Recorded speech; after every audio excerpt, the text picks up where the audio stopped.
이거 참 아름답게 생겼다, 그치? 16번 한번 해볼까요? 여러분 할 수 있다.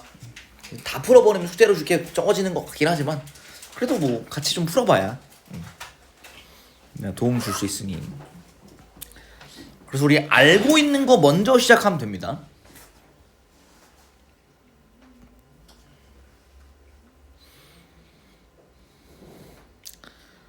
어렵게 생겼어도 여기에 뭔가 작용하는 항이 더 적어, 아니면 여기에 알려준 게 더 많아, 그럼 거기부터 시작하는 거고, 이건 결과적으로 어찌됐든 다 수평의 상태로 정지니까 역학적 평형 상태에 전부 있는 겁니다.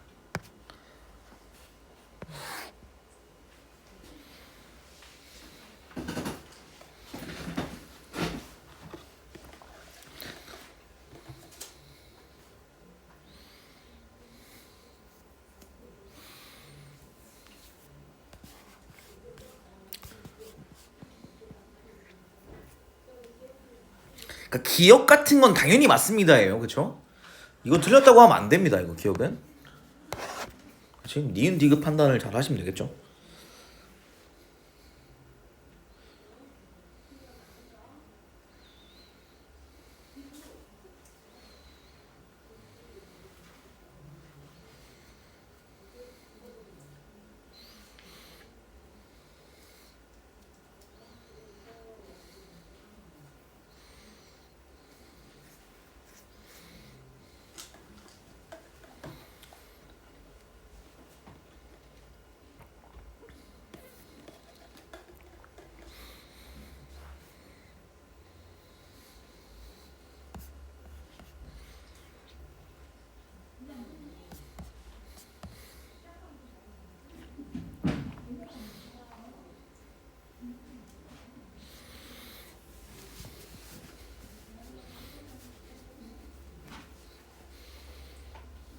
이렇게 만들기도 힘들겠다. 이렇게.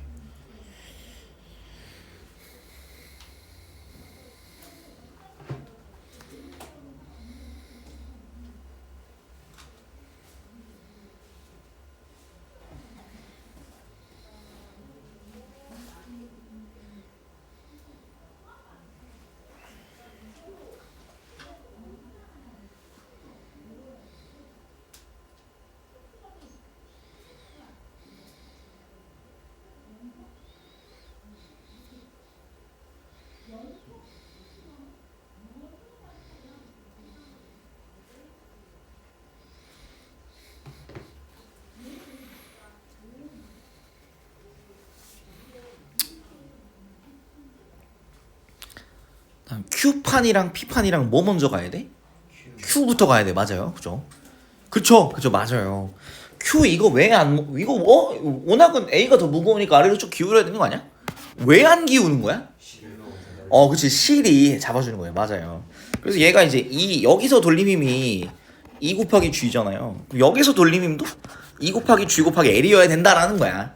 근데 얘 그럼 5kg잖아요. 그쵸? 5G니까 그러면 3G만큼. 그러니까 여기 작용하는 게 아래로 이렇게 5G가 작용하는데, 근데 막대가 Q막대가 A를 밀어주는 건 2G밖에 안 된다는 거거든. 그런 이유는 이 줄이 A를 3 곱하기 G만큼. 그래서 여기에 작용하는 장력이 3 곱하기 G 아래로 작용한다. 이렇게 판단을 해주시면 되겠습니다. 그 다음에 여기는 이제 무게가 4kg니까 4 곱하기 G가 아래로 작용할 건데, 우리 뭐 F1과 F2를 아직 잘 모르잖아요. 그죠? 그래서 뭐 F1으로부터 하면 될 것 같아. F1으로부터 거리는 2분의 3L이 되겠죠. 그렇죠? 그다음에 여기 거리는 L이에요.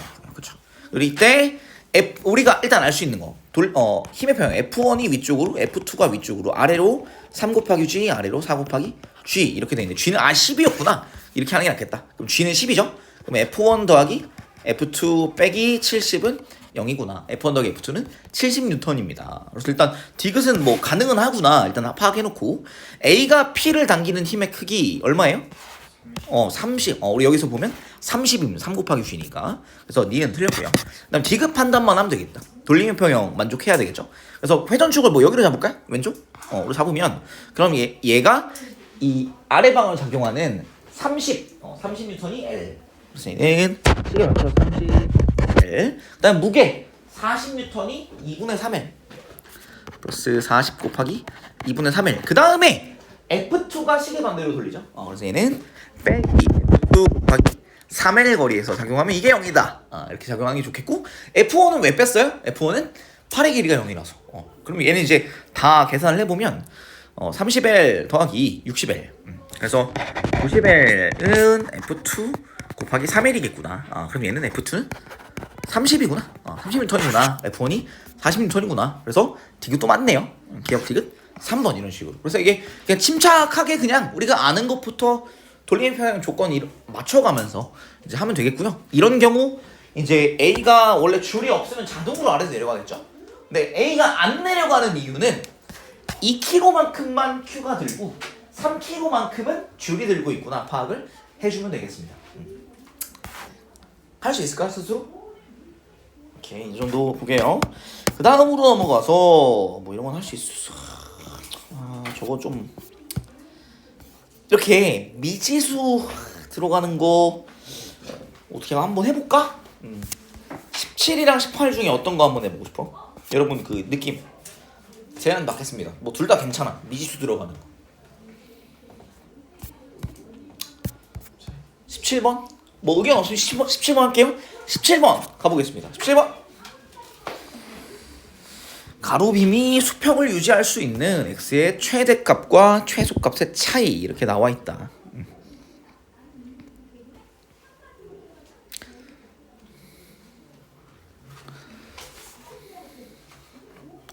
그리고 이 경우에는 요 받침대를 봤을 때 받침대에 걸쳐진 길이가 2L만큼 걸쳐져 있는 거 여러분 확인을 해주셔야 됩니다. 가르쳐드릴 게 굉장히 되게 좋은 문제긴 하거든요 이게.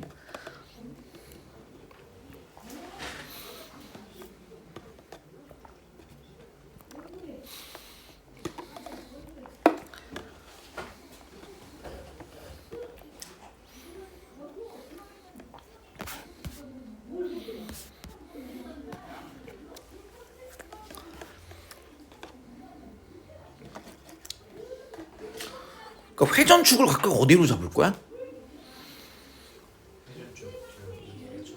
회전축이 여기랑 여기 잡겠다는 거잖아. 그쵸?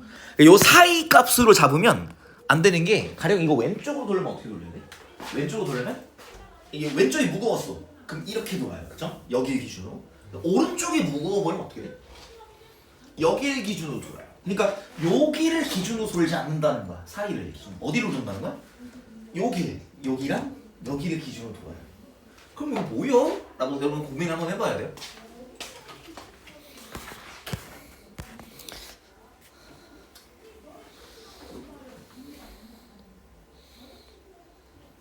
가로 빔의 질량은 2m, A의 질량은 4m, B의 질량은 16m.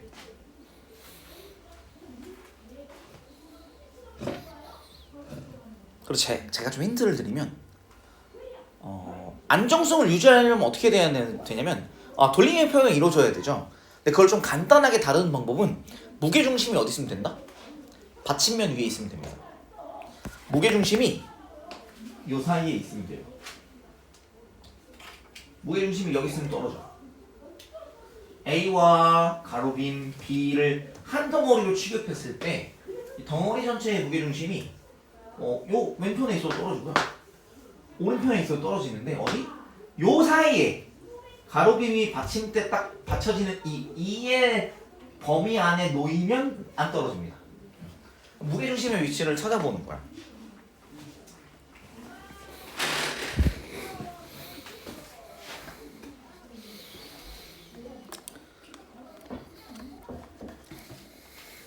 뭐 왼쪽을 기준으로 그냥 0으로 하면 위치를 0으로 하면 좋을 것 같고 0으로 하면 좋을 것 같고 이 전체 질량은 2m, 4m, 16m입니다. 그쵸? 다 더하면 22m이고 무게중심이 이렇게 있으면 요 사이에 있는 거죠. 무게중심의 위치를 y라고 할까요? 그래서 22mg가 y라는 위치에 작용하는 거야.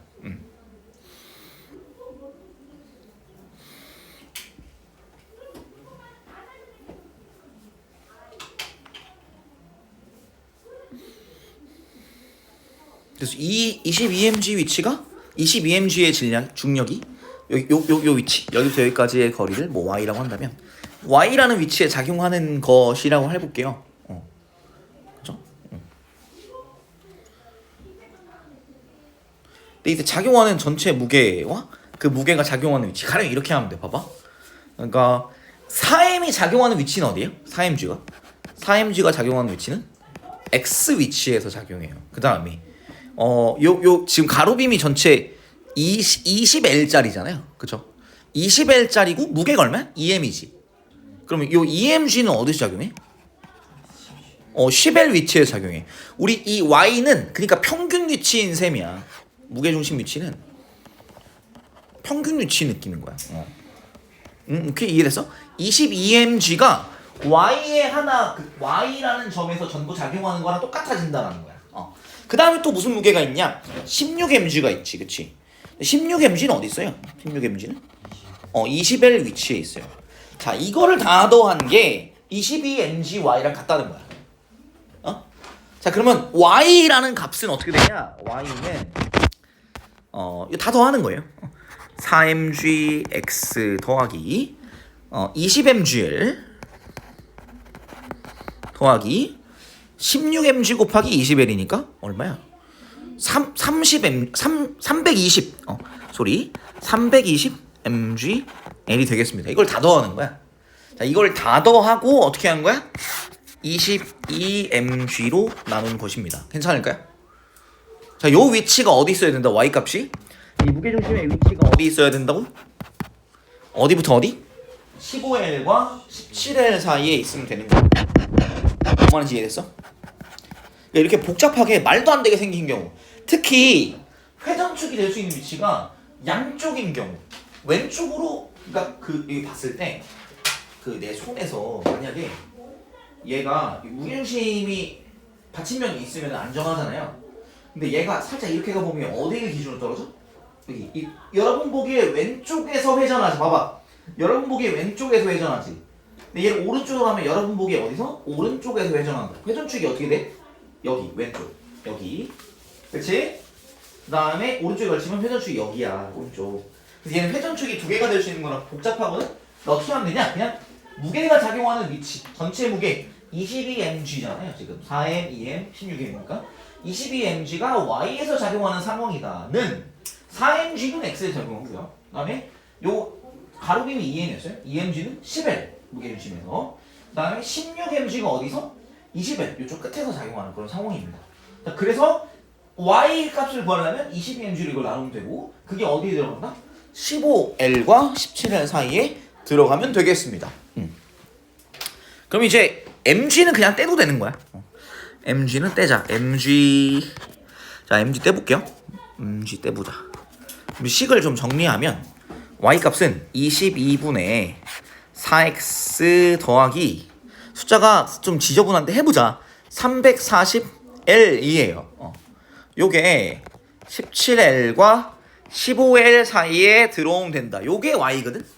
우리 요 항 자체가 지금 y인데 y 무게중심 위치가 15L과 17L 사이. 이거 진짜 중요한 거거든. 요 정도까지 어렵게 나오기 잘 않을 수도 있는데 학교에서 한 문제 정도 킹받기 어려운 문제를 돌리면서 내자면 이거일 수도 있다는 거. 돌리는 문제를 어렵게 내자면 이렇게 무게중심 위치 찾기. 그러니까 y가 무게중심. 왜 위치야? 무게중심의 위치. 그러니까 이 식의 구조를 보면 22mg 전체 무게가 y에서 작용합니다 라고 써놓은 건데 그것은 각각의 무게가 작용하는 위치를 써서 더한 거랑 같아야 된다는 거잖아. 뭔 말인지 이거 이해되니? 그치? 그랬을 때 그 y라는 것은 이거 22mgy가 이것들의 합이었으니까 y는 이것들의 합을 22mg로 나눈 거다. 이렇게 이해해 볼 수 있고 그 무게중심의 위치가 15L과 17L 사이에 들어옵니다 라고 식을 짜본 거야. 그러면 22분의 4x 더하기 340L 숫자 틀리면 그냥 틀리는 거다. 그래서 다시 한번 봐야 돼. 맞을 거예요. 자, 그러면 어떻게 되냐? 이제 이걸 22에 양쪽 곱해보시면 되겠어요. 22 곱해보자. 15 곱하기 22 330이죠. 330은 4x 더하기 340L 이하이고 그 다음에 22 곱하기 17 오 자신이 없어. 진짜 하기 싫다. 17 곱하기 22가 340이잖아. 340 곱하기 34니까 더하기 34니까 374가 되죠. 이제 요거를 340을 나 지금 뭐 잘못했구나. 22 곱하기 15L 340L 뭐 잘못했나? Y가 왜 음수가 나와버려? 15L 곱하기 22 내가 혹시 안 잰 무게가 있어 보이니? 뭔가를 잘못했구나. 16mg 곱하기 21 맞고요. 22mg 2mg 곱하기 11 맞는데 15L과 17L 사이 맞는데 15L에 20 나 뭐 잘못했니? 16mg 곱하기 21 전체 길이 이거 20L이죠 그쵸? X값이 음수가 나와버린다고? 일단 해보자. 그럼 얘는 4X는 마이너스 10 이상 그 다음에 44 이하가 되고 X는 그래서 마이너스 2분의 5 이상 그 다음에 11 뭐야 뭐 잘못 나왔는데 뭘 잘못했어 지금 숫자가 이상해 22mg y 2l 15l과 27l 내가 뭔가 뇌절한 거를 찾아줄 사람 전체 길이가 20l이죠 2m 곱하기 11 맞는데 16m g 곱하기 20l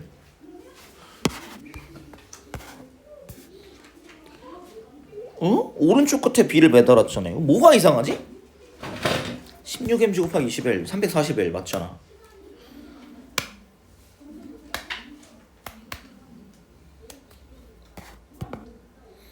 뭘 잘못했을까? 15 곱하기 22 330 맞죠? 4x 더하기 340 맞는데? x 최대값과 최소값의 차 11이랑 마이너스인데 이거? 무엇이 문제일까? 내가 뭘 안 했는지 한번 볼게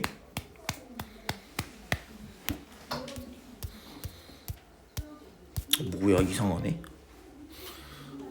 2L이지 여러분 이거 구조는 뭔 말인지 이해했어? 일단?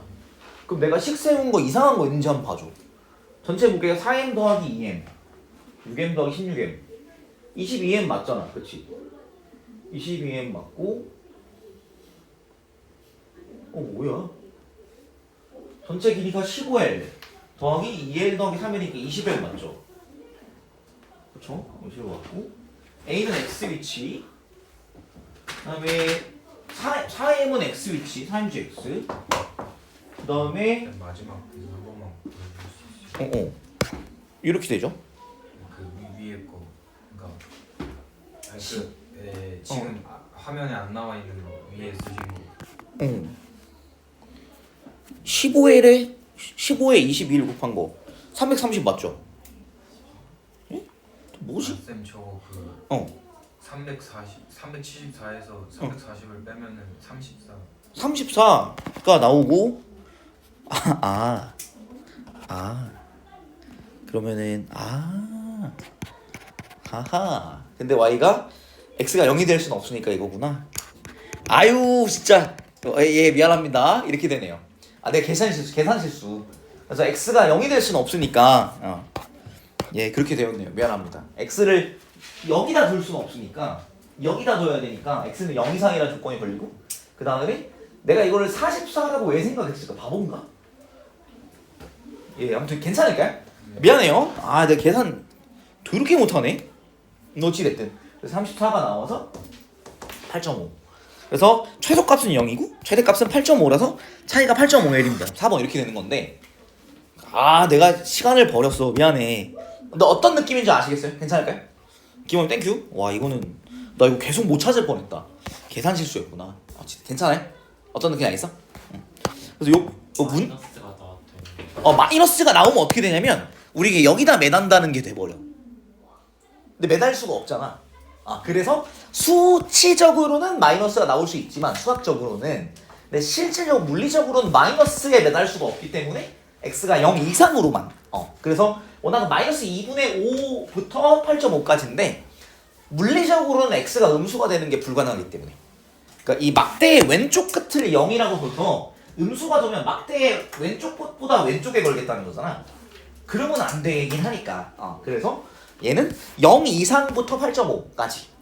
원학은 마이너스 2분의 5부터 8.5까지인데 마이너스 2.5부터 8.5까지인데 근데 x가 음수가 되면 안 되기 때문에 0에서 8.5까지. 최소값 0, 최대값 8.5 이렇게 보면 되겠습니다.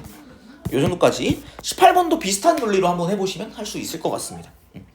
괜찮아요? 그래서 요 정도까지 보면 이제 돌림에 대한 문제도 최대한 많이 같이 풀어봤고요. 그 다음으로 넘어가서 이제 가속도 법칙 여기로 한번 가보겠습니다. 10페이지 가속도 법칙. 자, 가속도 법칙이 뭐예요? F는 ma예요. 우리가 알고 있는 F는 ma. 그래서 속도와 가속도들을 먼저 좀 얘기를 하는데, 근데 이제 그 전에 얘기한 게 이동거리랑 변이잖아요. 그래서 이동거리는 뭐였어? 찐으로 움직이는 거리. 그래서 물체가 실제로 움직인 거리가 이동거리였고요. 변위는 이제 용어 자체가, 이름 자체가 뭐야? 위치의 변화량이다. 그래서 우리 세모 기호 쓰고 델타라고 읽습니다. 그리스 문자네. 델타, 위치의 변화량이라서, 그래서 나중 위치 빼기 처음 위치입니다. 그래서 우리 항상 변화량 따질 때 수학이든 과학이든 요 변화량은 나중 빼기 처음이 편리할 것 같습니다. 처음 위치, 나중 위치 빼기 처음 위치고, 그래서 처음 위치에서 나중 위치까지의 직선 거리와 방향을 나타내서 변이는 방향이 있고요. 이동거리는 방향이 없게 됩니다. 그래서 이제 이동거리 같은 경우 이제 실제 움직인 궤적 이렇게 적어. 변이는 어떻게 되는 거야? 변이는 출발점, 도착점이라면 A와 B를 연결하는 선분의 길이가 변이의 크기가 되고, 그 다음에 변이는 방향, 오른쪽 위로 한 2m 갔습니다 이렇게 하는 거야. 근데 이동거리는 어떻게 돼요? 이동거리는 그거보다 아마도 크겠지, 이런 식으로. 그래서 이때 이동거리랑 변이의 크기 중에 둘 중에 웬만하면 누가 크냐면, 웬만하면 이동거리가 큽니다. 근데 이게 등식이 성립하는 상황이 있어. 언제? 이제 직선, 운동 방향이 변하지 않는 직선이다. 운동 방향 변화가 없는 직선입니다. 근데 당연하게도 운동 방향의 변화가 없으면 직선을 벗어날 수가 없어요. 등속 직선 운동한다고 하잖아요. 그래서 얘는 운동 방향의 변화가 없는 경우에는 이제 당연히 직선 운동이고, 그럴 때 운동 방향의 변화가 없었다? 이동거리랑 변이의 크기가 같아야만 합니다. 근데 그러지 않는다면 이동거리가 변이의 크기보다 커야 합니다. 운동 방향이 바뀌었다? 이동거리는 변이의 크기보다 무조건 길다. 이렇게 보면 되겠습니다. 그래서 이동거리와 변이를 좀 얘기를 해봤어요. 직선 운동할 때 변이의 방향, 그래서 어느 한쪽 방향을 플러스라고 정했다면 반대쪽 방향은 당연히 마이너스로 해주셔야 돼요. 우리 방향이 있는 것들, 속도, 그 다음에 변위, 그 다음에 가속도, 힘, 운동량 이런 것들 따질 때 한쪽 방향을 플러스라고 했다면 그 반대쪽 방향은 마이너스로 잡아줘야 됩니다. 그래서 오른쪽 플러스로 잡았어요. 나는 왼쪽은 마이너스로 가야 되는 거야. 그래서 방향이 있는 친구들, 속도, 가속도, 변위, 힘, 운동량 이런 친구들 얘기할 때 한쪽 방향을 플러스라고 하면 반대쪽 방향은 마이너스라고 얘기를 해주셔야 됩니다. 그 다음에 속력, 물체의 그냥 찐으로 빠르기야. 그냥 빠르기인데, 근데 속도는 빠르기, 운동 방향과 빠르기야. 운동 방향과 빠르기입니다. 그래서 속도는 부호가 붙어야 되겠죠. 그래서 속력은 빠르기니까 속도를 구했어. 그러면 속력을 구하라 하면 속도를 구한 것에다가 절대값을 취하는 순간 부호가 사라지죠. 그죠? 그래서 얘는 운동 방향과 빠르기, 속도고요. 속력은 그냥 빠르기다. 그래서 얘는 단위 시간 동안의 이동거리. 그래서 과학에서 단위 A당 B 이런 말 나오면 A분의 B입니다. 그래서 시간 동안의 이동거리. 그래서 걸린 시간분의 이동거리가 속력이 되고요. 그 다음에 속도 같은 경우는 우리 방향이 필요하기 때문에, 이동거리는 방향이 없었는데 뭔 방향이 있었어? 변위가 방향이 있었죠. 그래서 단위 시간 동안의 변위가 이제 속도가 되고요. 속력은 단위 시간 동안의 이동거리가 됩니다.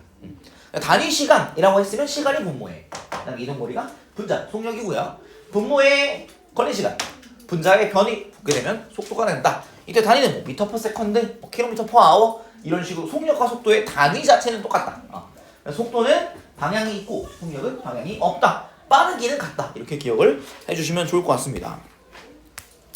그래서 이때 계산 어떻게 하냐? 걸린 시간분의 변이 이렇게 나와 있잖아요. 그래서 우리 걸린 시간을 그냥 이렇게 나타낼 수 있었어. 뭐라고 나타내냐면 시간의 변화량으로 나타낼 수가 있어요.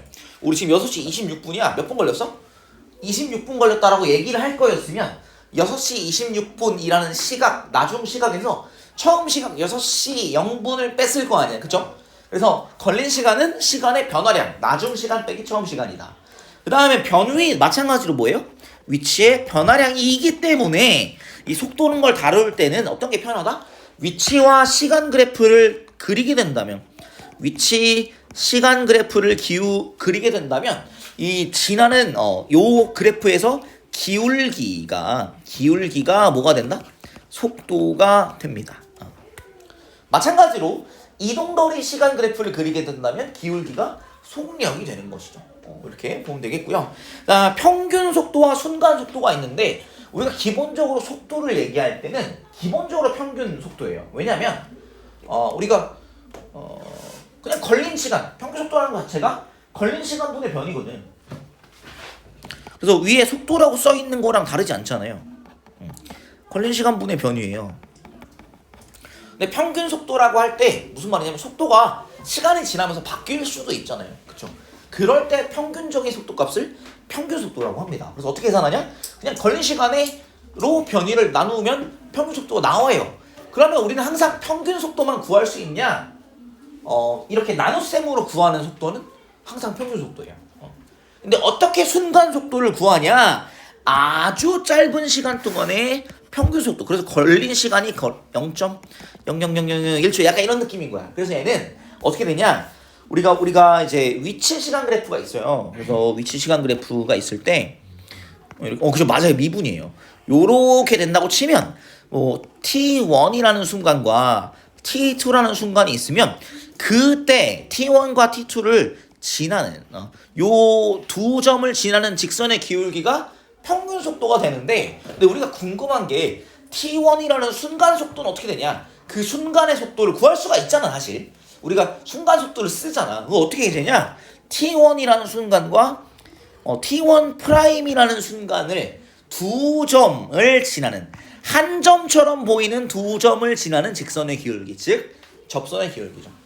그래서 이 시간의 변화량을 극한값을 취해서 시간의 변화량의 극한값을 0으로 취한다면 그때의 기울기, 그러니까 한 점처럼 보이는 두 점을 지나는 직선의 기울기라서 사실상 접선의 기울기가 순간 속도가 되고, 이 접선의 기울기를 구하는 방법을 미분한다라고 하죠. 그래서 뭐 함수로 주어져 있으면 미분하면, 위치가 시간에 대한 함수로 주어져 있으면 위치를 시간에 대해 미분하면 속도가 나와요. 어쨌든 그건 나중에 할 일이고, 그건 이제 뭐 나중에는 그렇게 하는데 뭐 지금은 패스. 그래서 아주 짧은 시간 동안의 평균 속도, 그러니까 한 점으로 보이는 두 점을 지나는 직선의 기울기, 즉 접선의 기울기를 구하면 요게 평균 속도, 순간 속도가 됩니다. 그 다음에 가속도는 뭐냐? 시간에 따라 속도가 변하는 정도를 나타내는 물리량이다. 단위 시간 동안의 무슨 변화량? 속도의 변화량입니다. 그러니까 속도의 변화량이다 보니까 계산 어떻게 해요? 분자의 나중 속도 빼기 처음 속도, 분모의 나중 시간 빼기 처음 시간. 그래서 델타 t분의 델타 v가 그냥 근본적으로 가속도예요. 델타 t분의 델타 v가 가속도예요. 여기서 제시된 게 v0를 처음 속도로 제시하고 나중 속도를 v라고 제시한 것 같고, 여기는 처음 시간을 보통 뭐 0, 그다음 나중 시간을 t로 제시를 이렇게 하는 경우들이 있죠. 그래서 이때 단위가 어떻게 된다? 미터 퍼 세컨드 제곱. 속도가 미터 퍼 세컨드고 분모에 뭐가 들어가요? 초.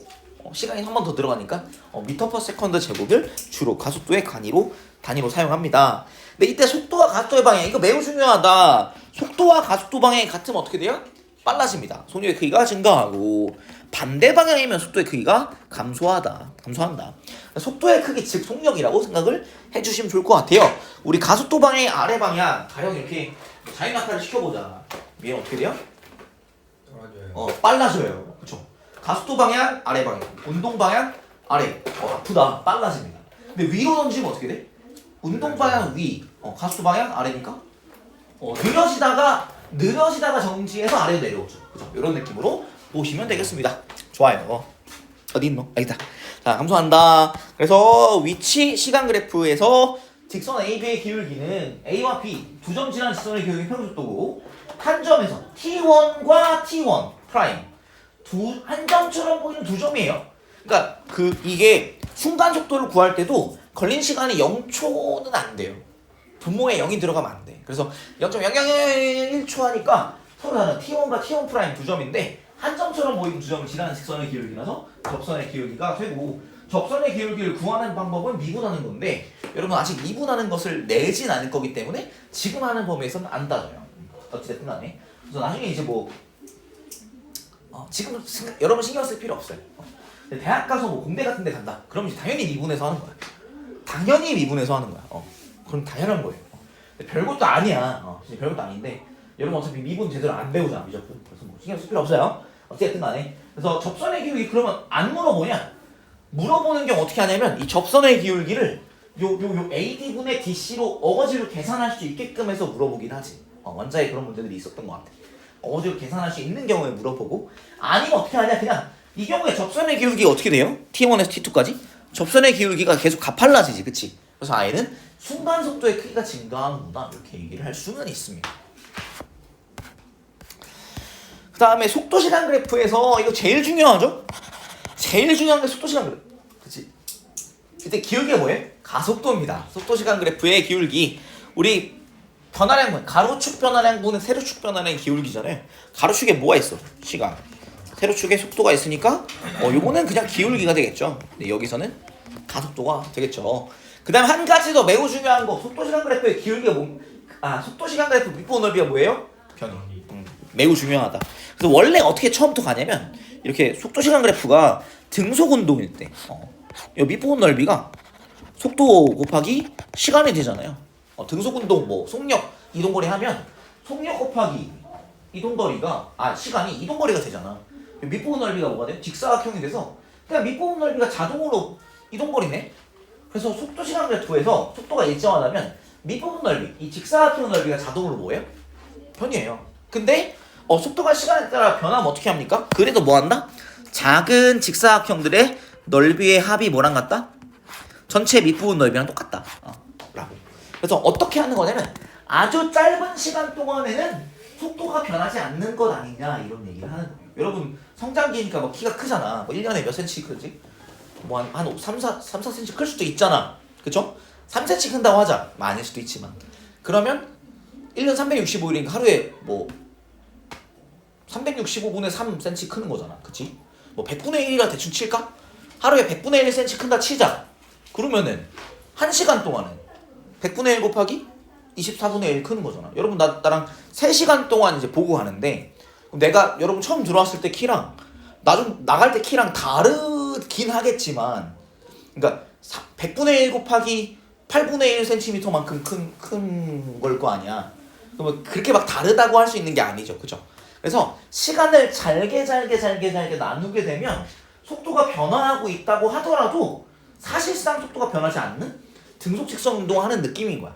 짧은 시간 동안. 그래서 아주 짧은 시간 동안에 등속 운동을 간주해서 그 등속 운동한 부분에 각 시간의 변이를 전체 더하면 전체 변이가 되지 않겠냐라는 얘기고. 그래서 이 직사각형들의 넓이 합이 밑부분 넓이 즉 뭐가 된다? 변이가 된다. 괜찮을까요? 이게 아무리 꼬불꼬불 생겼어도 우리 밑부분 넓이를 구하면 변이가 나오고 속도를 시간에 대해 적분하면 변이가 나옵니다. 그래서 밑부분 넓이 구하는 행위 자체를 적분한다고 해요. 그래서 이거는 이제 구하라고는 안 하겠지. 근데 뭘 구할 수 있냐? 가령 이렇게 도형으로 제시되어 있는 경우. 속도 시간 그래프가 직사각형인 바로 구할 수 있고 사다리 꼴이야. 이러면 구할 수 있잖아. 도형의 넓이로 제시되어 있는 경우. 그래서 얘가 속도가 시간에 대해 일정하게 증가하거나 일정하게 감소하는 가속도가 일정한 운동에 대해서는 속도 시간 그래프의 밑부분 넓이를 구하는 게 간단하게 구할 수 있다. 도형, 직사각형 넓이 아니면 아니면 사다리 꼴 넓이 혹은 직각삼각형 넓이 이런 식으로 간단하게 구해서 변이를 구합니다. 제일 중요한 게 이 속도 시간 그래프고 가속도 시간 그래프 윗부 넓이 뭐예요? 속도의 변화량이 됩니다. 우리 등가속도니까 가속도 값 자체는 일정할 거예요. 좋아요. 그 다음에 이제 이게 속도와 가속도 쪽 얘기들 해봤고요. 뉴턴 법칙. 1번 관성. 물체가 뉴턴 1법칙이 관성 법칙이잖아요. 관성이 뭐예요? 유지. 계속 유지하려는 게 관성이야. 하던 대로 해가 관성이에요. 근데 이 관성은 어떨수록 질량이, 이거 되게 중요한 말이다. 질량이 클수록 관성이 크다. 질량이 클수록 운동 상태를 바꾸기가 어렵다. 질량이 클수록 속도를 바꾸기가 어렵더라. 이런 느낌이에요. 그래서 질량이 클수록 가속도가 작아지는구나, 이런 느낌인 거고, 그래서 우리 F는 MA까지 어차피 이따 갈 겁니다. 어쨌든 간에 관성의 크기는 질량에만 영향받습니다. 그래서 우리가 질량을 관성 질량이라고 또 얘기를 합니다. 어쨌든 뉴턴 1법칙 관성 법칙, 물체에 작용한 R자임이 0이면 정지에 있는 물체는 계속 정지하고, 운동하던 물체는 무슨 운동? 등속 직선 운동. 등속 직선 운동이고, 이건 똑같은 말이 등속도 운동입니다. 얘는 그래서 R자임이 0이면 속도 변화량이 얼마라는 거예요? 0이란 얘기고, 가속도가 자동으로 0이 됩니다. 가속도가 0이다. R자임이 0이면 가속도가 0이다. 아까 관성 법칙이야. R자임이 0이면 가속도가 0이다. 그래서 정지해 있는 건 계속 정지해 있고, 움직이는 건 등속 직선 운동 혹은 등속도 운동, 속도가 변하지 않는 운동을 한다. 이게 관성 법칙이에요.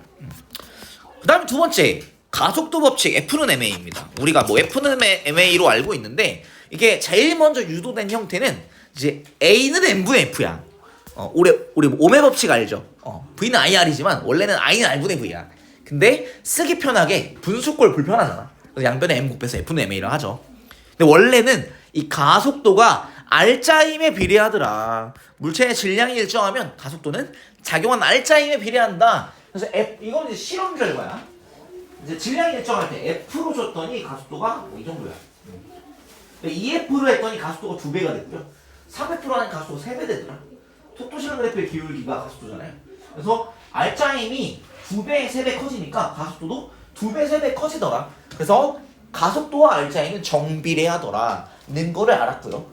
그 다음에 가속도와 질량은 물체에 작용하는 R자임이 일정하면 우리 질량 크면 어떻게 된다 했어? 관성이 커진다고 했고, 속도 변화량이 줄어든다. 그래서 가속도는 물체의 질량에 뭐한다? 반비례합니다.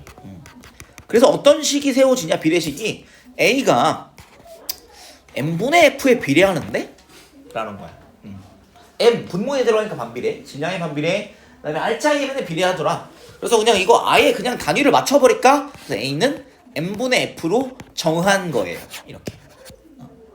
A, 가속도가 질량분의 R자임에 비례하더라고. 그래서 우리가 그냥 단위를 맞춰서 F는 MA로 정한 거예요. 그래서 A는 M분의 F를 풀었으면 F는 MA다. 그래서 물체 가속도는 물체 작용 R자임에 뭐한다? 비례하고 질량에 반비례한다 라고 기억을 합시다. 그래서 원형은 A는 M분의 F인데 이걸 풀어 써서 F는 MA로 씁니다. 질량이 0인 물체에 대해서 얘기하고 있진 않으니까. 좋아요. 그래서 요 뉴턴 운동 2법칙의 의미는 무슨 말이냐면, 얘는 뭐냐면 R자임 구하기 두 가지 방법이 있는 거야. 1번이 뭐야? 모든 힘을 다 합치는 거야. 두 번째 방법이 뭐야? 질량의 가속도를 곱하는 거야. 그럼 그 두 개가 어떻다? 같다라는 거야. 그게 뉴턴 운동 2법칙, 가속도 법칙입니다. F는 MA. R자임 구하는 두 가지 방법. 물체에 작용하는 모든 힘을 다 더해보세요. 방향이 같으면 커지고, 방향이 반대면 서로 상쇄하고. 다 더했어. 그게 일단 R자임이야. 다른 방법으로도 구할 수 있는데 물체의 질량의 가속도를 곱해보세요. 그게 똑같더라고. 되게 신기한 거지. R자임 구한, 힘을 구하는 방법으로 1번 보이는 모든 힘 다 더하는 거 1번. 근데 두 번째 방법은 그냥 질량의 가속도를 곱하세요. 같더라니까. 요게 F는 MA입니다. 그래서 어떻게 되냐? 방정식이 세워지죠. 그래서 우리 F는 MA를 세워서 결국 뭐한다? 방정식을 푼다. 방정식을 쉽게 풀려면 뭐한다? 연립한다.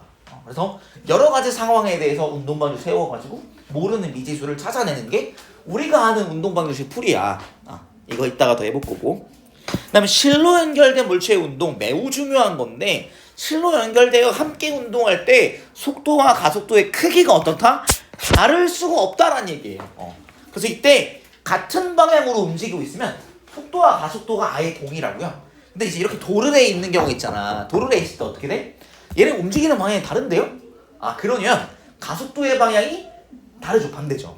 근데 이런 경우 속도 방향과 가속도 방향이 반대인데 크기 자체는 똑같아야 된다. 우리 줄로 묶여 있는 경우. 그래서 이런 경우 실로 연결되어 움직이는 경우 이런 경우는 간격이 유지되는 경우예요. 간격이 유지되는 경우라서 상대 속도의 크기가 유지되는 거야. 그래서 가속도가 똑같아야 되는 거야. 속도가 다를 수가 없는 거야. 상대 속도가 유지되는 거야. 쏘리. 한 가지만 더. 상대 속도의 크기가 이제 0으로 유지. 정확히 말하면 이렇게. 얘랑 나랑 속도의 크기는 똑같아야 되는 거야. 약간 애매하다, 그치? 그러니까 무슨 말이냐면 가령 이런 경우도 있잖아. 이런 경우 근데 속력 자체는 똑같아야 된다. 우리 뭔 말인지 알지? 속도 다른데요? 다르지. 속도 다릅니다. 근데 속도의 크기는 같다. 속도의 크기와 가속도의 크기는 같다라는 거야. 속도의 크기와 가속도의 크기가 같다. 그 다음에 이때 이제 많이 작용하는 게 이제 장력 있잖아요. 장력. 이 양단의 실의 양쪽 끝에 작용하는 장력의 크기 어때야 돼요? 같다. 크기가 같아야 돼요. 그리고 이때 작용하는 것들은 뭘 구해요? 전체 물체에 작용하는 알짜힘을 구하는데 이때 내부 힘은 영향을 주지 않아요. 내부 힘은 제외. 내부 힘은 알짜힘을 만들 수가 없어. 왜 그럴까요? 내가 가령 뭐 이런 물체를 이렇게 알짜힘이 생겼지. 그렇죠? 가속도가 생겼었거든. 그렇지? 그러니까 퍽 치고 날아가는 이유는 알짜힘이 주어지니까 가속도가 생겨가지고 날아가는 거야. 나를 한번 퍽 쳐볼게. 전혀 안 날아갈 거야. 겁나 세게 때려도 전혀 날아가지는 않는데 왜 그럴까? 왜 그러죠?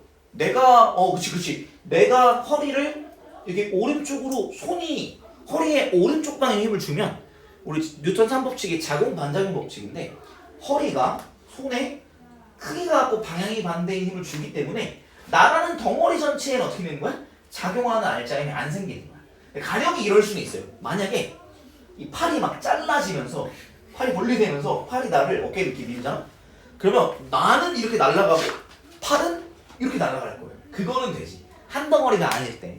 근데 한 덩어리로 유지될 때는 내부 힘, 자기들끼리 주고받는 힘은 작용 반작용에 의해서 덩어리 전체의 알짜힘을 만들지 못합니다.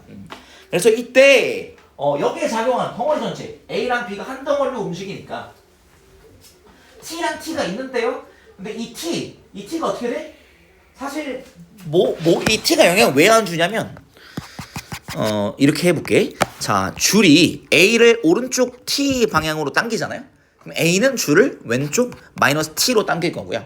그 다음에 줄이 B를 왼쪽 마이너스 T로 당기면 B는 줄을 오른쪽 플러스 T로 당길 거야. 그래서 자동으로 캔슬이 되는 거야.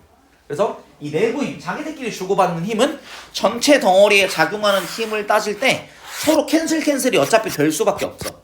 그래서 내부 힘, 자기들끼리 주고받는 힘은 개 전체의 알짜힘을 따질 때는 제외입니다. 필요가 없어. 어차피 0 캔슬 되기 때문에. 그래서 이때 개 전체 알짜힘 F고요. 질량 3m의 합성에는 3n분의 F가 가속도가 됩니다. 이건 숫자 대입합에서 푸는 게 금방 될 것이다. 그 다음 오른쪽에 자, 이 경우에 어떻게 돼요? 운동 방향의 반대야. 그래서 속도의 크기는 같지만 속도가 방향이 반대죠. 마찬가지예요. 가속도도 크기는 같다. 그래서 이럴 때 어떻게 하냐면 자, 이거 여러분 움직이는 방향 정도로 생각할 수 있지. 그치? 누가 무거워? B가 무겁지. 그럼 B는 내려갈 것 같아. A는 어떻게 될까? 올라갈 것 같아요. 그래서 B의 가속도 방향은 아래 방향이고 A 가속도는 위의 방향.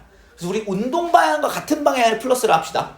운동 방향 같은 방향 플러스 EMG가 작용하고 A 같은 경우는 이거는 운동 방해하는 거지, 중력이. 그래서 운동 방향과 반대 방향이 어떻게? 마이너스 MG가 작용한다라고 볼 수가 있겠네요. 그래서 이 경우에 알짜힘 EMG 빼기 MG는 MG가 되고 이 경우에는 3MA가 되겠다. 그래서 A는 3분의 1G잖아. 계산이 되겠죠? 그럼 장력 계산도 되겠다. 얘가 아래 방향 EMG인데 알짜임 얼마라고? 3분의 EMG야. 그럼 얘는 장력 얼마야? 운동 방향 반대로 마이너스 3분의 4mg가 돼야 됩니다. 이런 식으로 계산하는 게 어렵지 않다. 그래서 이때 자기광학 논리는 뭔가? 덩어리 전체의 속도 값이 같다. 속도 값이 똑같고, 그다음에 그래서 가속도의 크기가 똑같아야 된다. 이렇게 덩어리 전체의 속도의 크기랑 가속도의 크기가 똑같다라는 거를 이용해서 이제 풀어주시고, 내부 힘 한 덩어리로 묶여서 운동한다면 자기들끼리 주고받는 내부 힘은 알짜 힘을 만들지 못해요. 그래서 덩어리 외부에서 작용하는 외부 힘들을 다 더하면 뭐가 나온다? 덩어리 전체의 알짜 힘이 나오고, 이때 운동 방향이 서로 다른 경우는 운동 방향 같은 방향과 운동 방향 반대인 방향을 나눠서 운동 방향과 같으면 플러스, 운동 방향과 반대면 마이너스로 잡고 한번 문제 풀어보시면 됩니다. 직선 운동이 아니잖아요, 그렇죠? 한 직선에서 운동이 아닌데 한 직선에서 운동인 것처럼 치환하고 문제를 풉니다. 고등학교 2학년 수준에서는. 근데 이걸 이제 본격적으로 가게 되면 이제 나중엔 이렇게 하지 않는데, 근데 여기서는 이렇게 하는 게 훨씬 더 편하기 때문에 이렇게 합니다. 괜찮을까요? 자, 이 정도 보고 다음 페이지로 넘어가 보려고. 바로 이제 문제풀이네요. 문제를 좀 더 풀어보자. 자, 뭐 간단한데요. 뒤에 등가속도 운동을 좀 더 다루고 문제 풀면 좀 더 좋은데 그거랑 상관없는 문제들 먼저 일단 풀어볼 거예요. 다음 페이지로 와서 12페이지에 25번 한번 풀어볼까요? 뭐 안 어려울 겁니다. 예, 당연한 거야. 진짜 안 어려울 거야.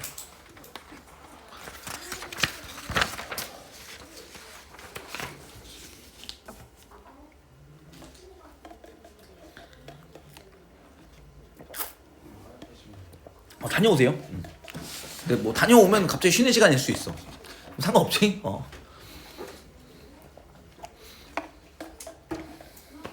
이거 여러분 이게 어렵진 않을 거니까, 그렇지?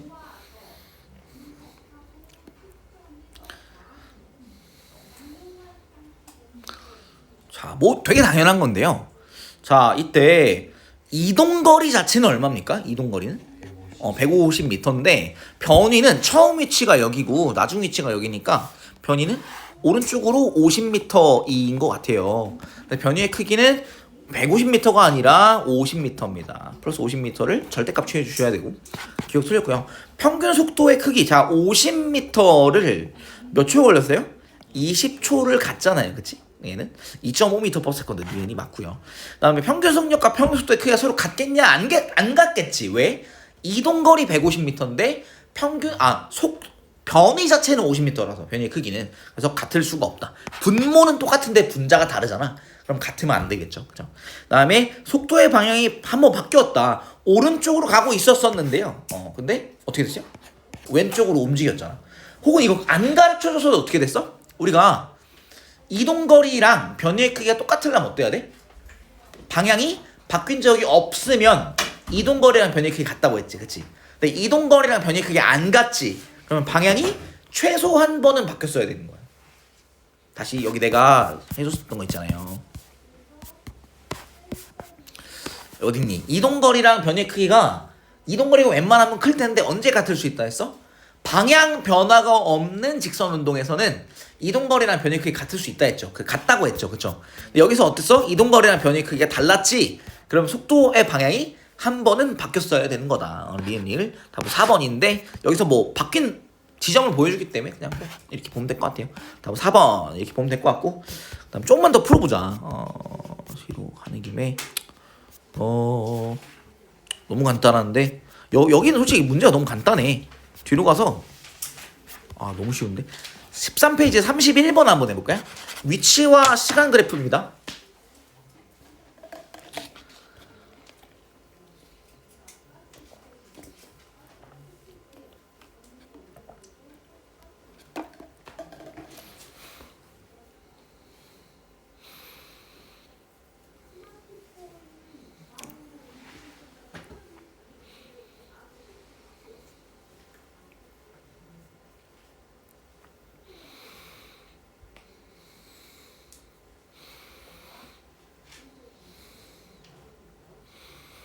그 A가 지금 이제 이렇게 곡선 형태로 제시돼 있고 B는 이렇게 직선 형태로 제시돼 있어요. 그래서 동일한 직선상에서 움직인다고 했고요. 위치 시간 그래프의 접선의 기울기가 순간 속도잖아요, 그렇죠? 근데 이 A 같은 경우는 접선의 기울기가 어떻게 되고 있어요? 처음에 플러스였다가 뭐로 바뀌었어? 마이너스로 바뀌었지, 그치? 운동방의 반대로 바뀌었다는 얘기예요. 그 다음에 4초부터는 다시 또 플러스로 바뀌네. 이렇게. 그래서 운동방이 풀에서 마, 5에서 왼으로 바뀌었다가 다시 왼에서 5로. 그래서 풀, 부호가 풀에서 마로 한 번, 마에서 풀로 한 번, 두 번 바뀌었죠. 운동방에 두 번 바뀐다. 디귿 맞는 말이고. 0초부터 6까지 A와 B의 변이를 보니까 어때? 처음 위치는 0m고 나중 위치 어떻게 돼? 4m로 똑같지. 변이는 똑같은 거예요. 변이가 같아. 변이가 같다. 기억? 0초부터 4초까지 A의 평균 속력은 평균 속도의 크기보다 0초부터 4초까지 보니까 A는 방향을 바꿨었네. 그쵸? 얘는 A의 이동거리 얼마야? 6m를 갔다가 4m 돌아오지. 그치? 이동거리 10m를 몇 초? 4초로. 그 다음에 얘는 평균 속도는 2m를 4초로. 그래서 얘는 평균 속력이 더 클 수밖에 없다. 기니 답은 5번. 요 정도 보면 될 것 같고 51분이니까 쉬었다가 7시 1분에 다시 시작할게요. 고생했어요.